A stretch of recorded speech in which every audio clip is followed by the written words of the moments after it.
Hi, this is Christina, and today I'm delighted to be talking to Jane Sherwood, the author and illustrator of The True Tale of Charlie Plant and Mistletoe Cottages. Hi Jane, welcome. Hello. Your books are based on your own fascinating family history.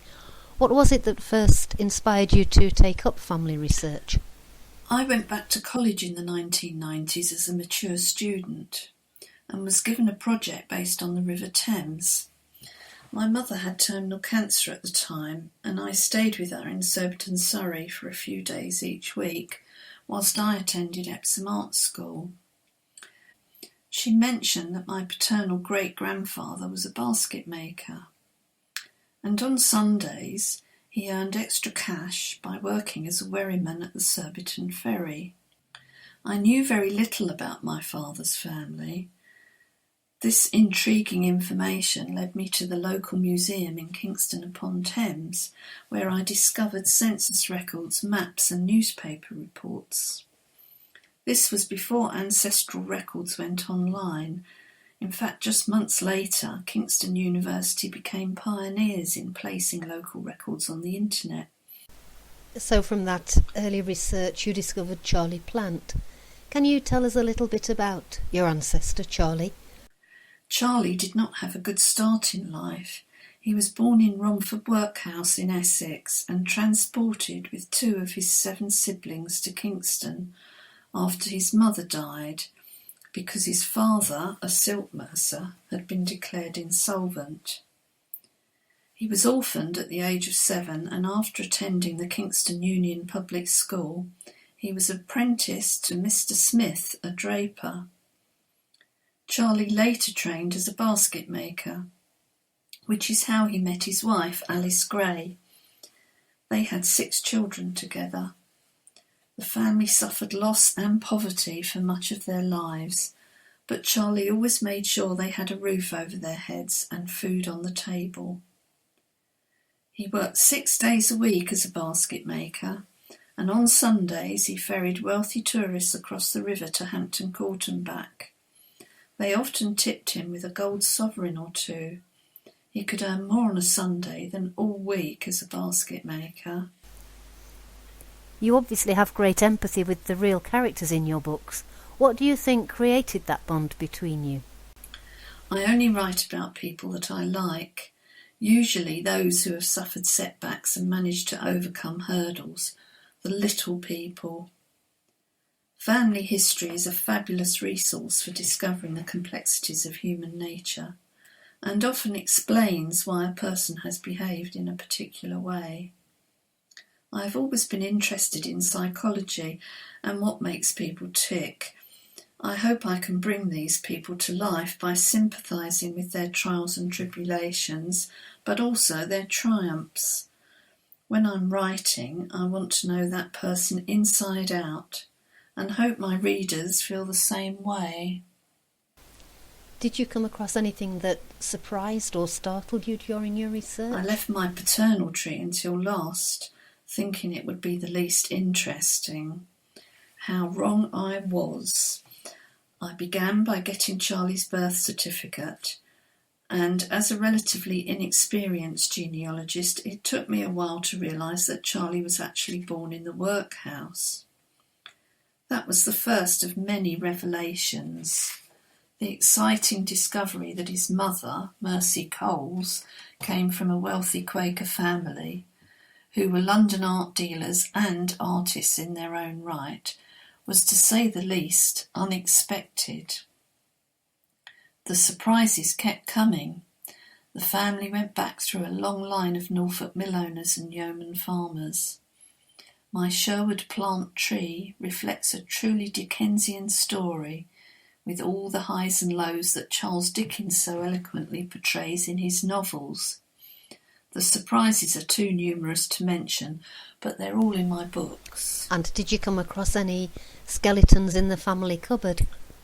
Charlie's wealthy uncle had a reputation for being a ruthless art dealer and was sued by Fox Talbot, the inventor of photography.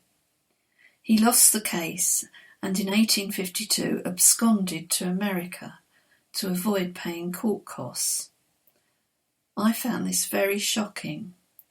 Criminal ancestors can often be excused by their circumstances, but this was a flagrant breach of law by a respected member of Victorian high society.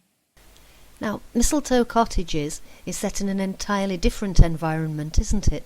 Moving from the heart of London into the countryside.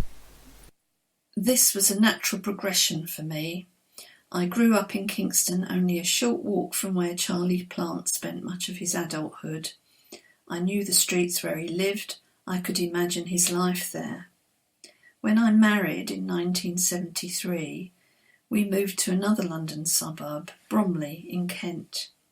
From the day we moved in, I knew our cottage had an interesting history. It was built in 1922 on the Chartwell estate, with deeds showing signatures of the great and the good, not least Winston Churchill. Having lived here for nearly 40 years, I have known many of the local characters, who all play a part in the story. Coincidentally, my mother was born the same year that the cottage was built.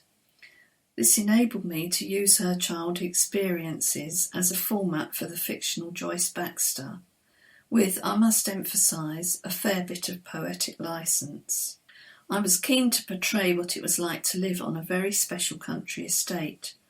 During wartime and beyond, Mistletoe Cottages is loosely based on the history of our house. The events in later years, also mentioned in the book, actually happened. Thankfully, all is now calm. Can you say more about the area and its famous connections?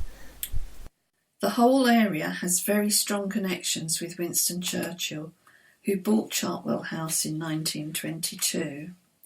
He famously said, "A day away from Chartwell is a day wasted." I feel exactly the same. It is a beautiful place to live. My research for the book is largely based on legal documents in my possession, letters from the Churchill archives, and conversations with local residents.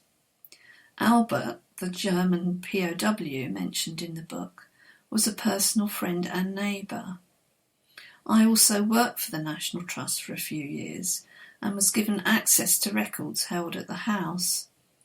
Winston's daughter, Lady Mary Soames, frequently visited the property, and I was introduced to her and her extended family. So from the Churchill connection and the Second World War, that brings us nicely on to your most recent work, Percy's War Diary. How did the diary come into your possession? I discovered my father's diary after my mother died, along with a copy of Taurus Pursuant, a history of the 11th Armoured Division, and several postcards from Europe. I knew my father served in the Royal Engineers and was involved in the D-Day landings, but not much more. The diary covers from January 1944 to January 1946, just one sentence a day. I transcribed it back in 2010, but over the last year I've been writing my father's biography and applying much closer scrutiny to his words. I hope to show how an ordinary lad got through World War II and how those experiences shaped his later life.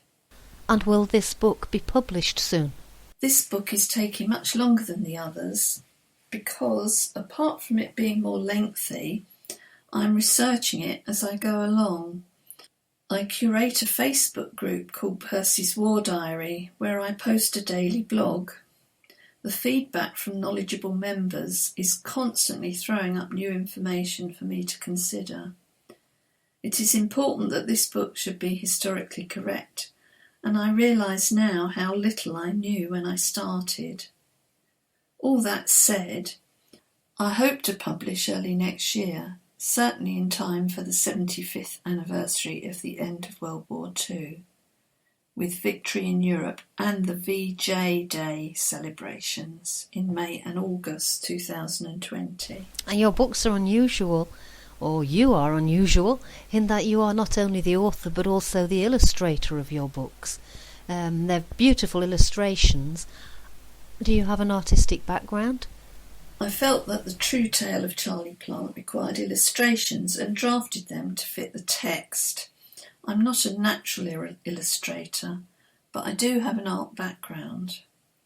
My drawings are montaged with images contemporary to the time. I hope they portray my personal view of the characters in my story. My second book has no illustrations. In my view, they would be superfluous. My father's biography will probably feature photographs to illustrate the text, but this is very much work in progress. Well, thank you very much for your time, Jane. It's been a real pleasure. Thank you, Christina, for listening.